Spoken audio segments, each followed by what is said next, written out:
읽으신 본문 말라기 2장 1절에서 9절 말씀, 오늘 저와 여러분에게 주시는 말씀으로 믿고 받아들이면서 오늘 성령께서 우리에게 주시는 음성을 잘 듣고 귀 기울여 적용하며 순종하시기를 주님의 이름으로 축복합니다. 오늘 언약을 깨뜨린 제사장들에 대해서 말씀하고 있는데요. 하나님은 이 제사장들에게 이 하나님께 마음을 두지 않는다면 그들 자신과 그 자손을 저주하겠다, 이렇게 말씀하시면서 이렇게 명령하신 것은 뭐냐면 레위와 세운 언약을 이루기를 원하시기 때문이라 말씀하고 있습니다. 그러면서도 제사장들 스스로 이 하나님과 맺은 이 레위의 언약을 깨뜨렸기 때문에 백성 앞에서 멸시와 천대를 당할 것이라, 이렇게 말씀하고 있는 내용이 오늘 본문의 내용입니다. 먼저 1절에서 3절 말씀 보면은 제사장들에게는 원래 하나님을 두려워하고 또 하나님의 율법, 또 말씀을 따라야 할 의무가 있는데 그들은 말씀에 불순종하고 또 직분을 소홀히 여기며 하나님의 이름을 먹칠했습니다. 이에 하나님께서 그들에게 경고를 하고 있는 그런 모습이죠. 우리 2절 말씀 한번 같이 읽겠습니다. 2절, 만군의 여호와가 이르노라, 너희가 만일 듣지 아니하며 마음에 두지 아니하여 내 이름을 영화롭게 하지 아니하면 내가 너희에게 저주를 내려 너희의 복을 저주하리라. 내가 이미 저주하였나니 이는 너희가 그것을 마음에 두지 아니하였음이라.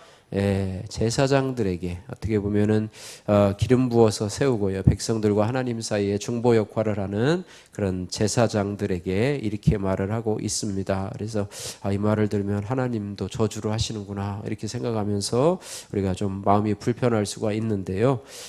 우리도 마찬가지로 왕 같은 제사장이라고 우리를 칭하고 있습니다. 나는 여기서 반대지, 벗어나지 않지, 뭐 이런 상관없는 것이지라고 생각하지 마시고 우리에게 오늘도 주시는 말씀으로 여기면서 하게 됩니다. 그래서 우리도 하나님께서는 우리를 택하시고 또 부르셔서 우리가 영원한 하나님의 자녀로 삼아 주셨지만은, 그러나 우리가 이 땅에서 마음대로 살아서는 안 되고 하나님의 뜻 가운데서 살아야 될 의무가 있는 제사장이라고 하는 사실입니다. 그래서 우리의 말씀에 순종하고 또 우리에게 주어진 직분을 또 잘 감당하고 또 하나님의 이름에 먹칠하는 사람이 아니라 하나님의 이름을 영화롭게 하는 자로 이 땅을 살아가시기를 하나님께서는 원하고 계신다고 하는 것입니다. 당연하겠죠, 그죠? 당연한 것입니다. 그래서 그렇지 않고 말씀에 불순종하고 고의적으로 불순종하고 직분을 우리에게 주어진 직분들을 그냥 소홀히 하고 하나님의 이름에 먹칠을 하는 그런 것에 대해서는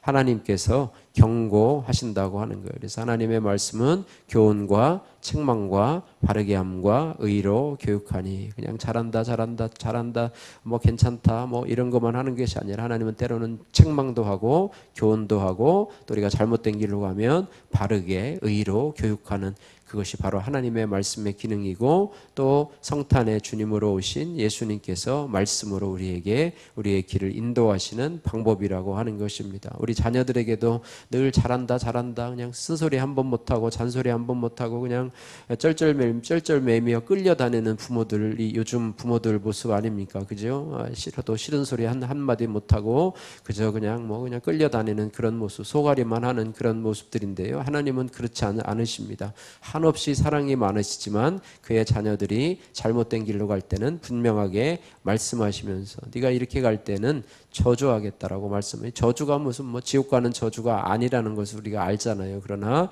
우리의 삶이 여러분 축복의 길로 갈지, 여러분 기쁨의 길로 갈지, 아니면 늘 고민하고 애통하면서도 하나님의 자녀로 근근히 살아갈지는 우리의 선택이라고 하는 것이고요. 이왕이면 우리가 하나님을 기쁘게 하는 자녀가 돼야지, 하나님의 입에서 네가 이렇게 살면 내가 너를 저주하리라 이런 말을 들으며 살아야 된다고 하는 것은 우리의 삶이 말해주는 것이지, 하나님이 잘못된 것이 아니라 내가 잘못된 길로 걸어가고 있다라고 하는 사실을 우리가 기억해야 할 것입니다. 그러면서 너희가 돌이키지 않으면 축복을 저주로 바꿀 것이다라고 하면서 그것이 너희뿐만 아니라 너희 자손에게까지 그 저주가 이어질 것이라 말씀하고 있습니다. 그죠? 어저께 말씀에 우리 메일 카드 말씀에 보니까 여러분 그거 있었죠. 그죠?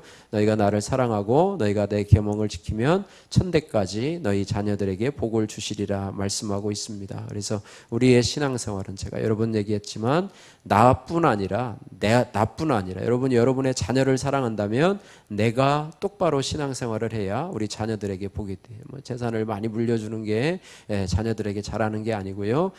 내가 똑바로 할 때 우리 자녀들에게까지 그 복이 또 그 저주가 연결될 수 있다라는 것을 우리가 기억하면서 내가 참 잘해야 되겠구나. 내가 우리 가정의 대표 선수구나. 내 어깨에 우리 가정과 우리 자녀들의 미래가 달려 있구나. 이렇게 생각하면서 여러분이 자녀들 위해서 더 기도하고 또 삶으로 본을 보이면서 이렇게 살아가야 된다고 하는 것입니다. 영적인 제사장, 그죠? 왕 같은 제사장인 우리 성도들도 마찬가지로 우리가 하나님의 명령에 순종해야 되고, 그렇지 못할 경우는 여러분들이 내 의지로 되지 않기 때문에 그것을 기도 제목 삼아서 끊어지지 않는 죄, 반복되는 습관들이 있다면 그것들 여러분 계속해서 기도하심으로 하나님께서 능력을 달라고 기도하시면서 그것을 끊으시기를 바랍니다. 말씀을 무시하고 내 소견에 오른 대로 행하면 나와 가족이 받은 복이 저주로 바뀌어 임하게 될 것입니다. 적용 질문입니다. 내가 제사장 역할을 잘 감당하지 못해서 복이 변하여 저주가 된 일은 무엇입니까? 두 번째로 4절에서 6절 말씀, 레위와 세운 언약에 대해서 말씀하고 있는데요. 하나님이 제사장들에게 이처럼 이렇게 강하게 축복이 변하여 저주가 될 것이다. 너희들은 하나님 앞에 택함을 받은 제사장이라는 직분, 레위 지파라고 하는 축복받은 지파로 이렇게 복을 주셨는데, 이렇게 저주하리라고 하는 강하게 명령하신 이유는 뭐냐면 레위와 세운 생명과 평안의 언약이, 생명과 평강의 언약이 지속되기를 원하셨기 때문이라 이렇게 말씀하고 있습니다. 그래서 4절 5절 6절 4절 5절 6절 같이 읽습니다. 만군의 여호와가 이르노라 내가 이 명령을 너에게 내린 것은 레위와 세운 나의 언약이 항상 있게 하려 함인 줄을 너희가 알리라. 레위와 세운 나의 언약은 생명과 평강의 언약이라. 내가 이것을 그에게 준 것은 그로 경외하게 하려 함이라. 그가 나를 경외하고 내 이름을 두려워하였으며 그의 입에는 진리의 법이 있었고 그의 입술에는 불의함이 없었으며 그가 화평함과 정직함으로 나와 동행하며 많은 사람을 돌이켜 죄악에서 떠나게 하였느니라. 아멘. 레위와 세운 나의 언약이라고 하는 것은 레위 자손에게 제사장 직분을 영원히 맡기겠다고 하는 그런 언약이고, 그것은 생명과 평강의 언약이, 이것이 지속되길 원해서 레위의 이 제사장들이 정신을 차리고 또 하나님 앞에 돌아옴으로 인해서 이 하나님과 레위 사이에 세운 생명과 평강의 언약이 지속되기를 원했기 때문에 그들에게 강하게 이야기를 하고 있다, 이렇게 말씀하고 있습니다. 그래서 하나님은 제사장들에게 사랑을 끊임없이 베푸시려고 그들을 책망하고 저주하신 것이고, 그들이 이를 듣고 돌이켜 회복하기를 원하시는 말이지 그들을 저주하려고 하는 말이 아니라고 하는 것을 우리가 기억해야 합니다. 하나님은 자기 백성에게 복과 평강을 주시기를 원하시고 생명과 평강을 주시기를 원하시는, 그죠? 저와 여러분들에게도 생명을 주시기를 원하시고 평강을 주시기를 원하시는 말씀이라고 하는 것입니다. 그래서 우리에게 임한 고난과 명령의 말씀은 나를 돌이켜서 끊임없이 은혜를 주시려고 하는 하나님의 간절한 마음이지, 나를 귀찮게 하거나 나를 불안하게 하고 두려워함으로 나를 저주하려고 하는 말이 아님을, 하나님의 본심을 우리가 꼭 깨달아 하시기를 주님의 이름으로 축복합니다. 자, 7절에서 9절 말씀에 또 이 제사장들에 대한 말씀을 하고 있습니다. 제사장들이 해야 할 일은 뭐냐면, 레위인들은 언약에 따라서 하나님을 경외하고 또 백성들에게 율법을 가르쳐야 하는 역할을 하고 있죠. 그러나 그들은 이 언약을 스스로 어겼다. 그래서 자신도 스스로 옳은 길에서 떠날 뿐만 아니라 백성들까지도 옳은 길에서 떠나게 했다, 이렇게 말씀하고 말씀하고 있습니다. 7절 8절 말씀, 9절까지 같이 읽습니다. 제사장의 입술은 지식을 지켜야겠고 사람들은 그의 입에서 율법을 구하게 되어야 할 것이니 제사장은 만군의 여호와의 사자가 됨이거늘 너희는 옳은 길에서 떠나 많은 사람을 율법에 거스르게 하는도다. 나 만군의 여호와가 이르노니 너희가 레위의 언약을 깨뜨렸느니라. 너희가 내 길을 지키지 아니하고 율법을 행할 때에 사람에게 치우치게 하였으므로 나도 너희로 하여금 모든 백성 앞에서 멸시와 천대를 당하게 하였느니라 하시니라. 아멘. 예. 그래서 자신도 율법을 떠났고 또 백성들도 올바른 율법을 가르치지 아니하므로 백성들도 타락했는데 그 대가는 뭐냐면 백성들에게 멸시와 천대를 받는 것이 그의 삶의 결론이라고 하는 것이죠. 레위의 언약은 그리스도 안에 있는 모든 성도들에게 적용이 됩니다. 레위 지파뿐 아니라 우리도 하나님 앞에 구별되어서 택함을 받은 하나님의 백성이라 우리도 영적인 레위 지파이고 영적인 제사장 또 왕 같은 제사장이라고 하는 거예요. 뭐 목회자만 하나님 앞에 부름 받는다니까 목회자만 그냥 똑바로 살면 되지 나는 그냥 대충 살면 되지라고 하는 것이 아니고요. 나도 똑같이 하나님 앞에서 부름 받은 제사장이라고 하는 것입니다. 나에게도 이 원리가 똑같이 적용되며 해야 된다는 것을 우리가 기억해야 됩니다. 그래서 성도에게는 우리가 복음을 전해야 될 사명이 있다고 하는 것입니다. 우리 어제 초청주의를 통해서 하나님께서 이제 우리 교회로 또 이제 부흥하게 하려고 하시는구나. 어제 자리가 채워진 걸 보면서 해야 된다. 우리가 복음 전하고 복음을 전하고 또 전도하는 사명은요 별게 아니고요. 여러분의 평소에 맺은 관계 속에서 여러분 그런 특별한 날이 있을 때 초청하는 것입니다. 하나님 그러다가 하나님께서 그에게 은혜를 주시면 또 어제 오신 분 중에서 또 다음 주에 또 오실 분이 있을지 누가 압니까? 그죠? 내년에 또 오게 되실지 누가 압니까? 그건 모르는 거예요. 그래서 옛날에 성탄절 때 과자 먹으러 교회 갔다가 평생토록 예수 믿은 그죠? 우연하게 누구의 권면으로 교회를 갔다가 이렇게 한 것이 있습니다. 그러니까 내가 전도하려고 교만하게 하지 말고요. 그냥 교회로 한번 가자. 교회 한번 가자. 이렇게 해서 하나님이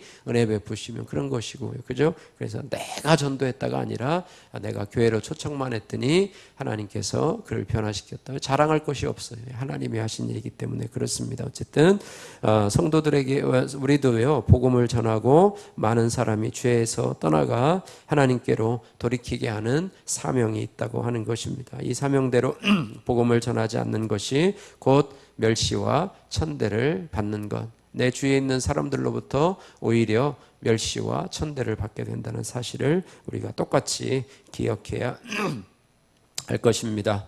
제사장아 깨어있어라 라고 하는 주은혜님의 큐티인 묵상 간증입니다. 모태신앙인 저는 성당에 다니는 남편과 결혼을 했습니다. 신혼 시절에 수련의였던 남편은 어쩌다 한 번에 집에 오니 소통이 안 되었고요. 저 또한 대학원 수업 때문에 출산한 지 한 달 만에 출근하고 집에 오면 아기를 돌보느라 잠을 제대로 못 잤습니다. 그러니 피로가 쌓이고 우울증도 깊어졌습니다. 성경을 읽어도 여호와의 이름을 영화롭게 하는 것에는 관심조차 없었습니다. 그저 남편을 변화시킬 방법을 찾고 위로의 말씀만 귀 기울였습니다. 그러다 큐티하는 공동체에 속해 말씀으로 양육을 받으니 조금씩 숨이 쉬어졌습니다. 남편도 소그룹 리더가 되어서 공동체를 섬겼습니다. 얼마 후 남편은 예배위원으로도 부르심을 받았습니다. 그런데 저는 예배위원으로 섬기느라 먼저 교회에 나가면 나 혼자 아이들을 데리고 어떻게 가느냐며 투덜거렸습니다. 저의 편의 때문에 남편의 부르심에 순종하지 못하게 한 것이지요.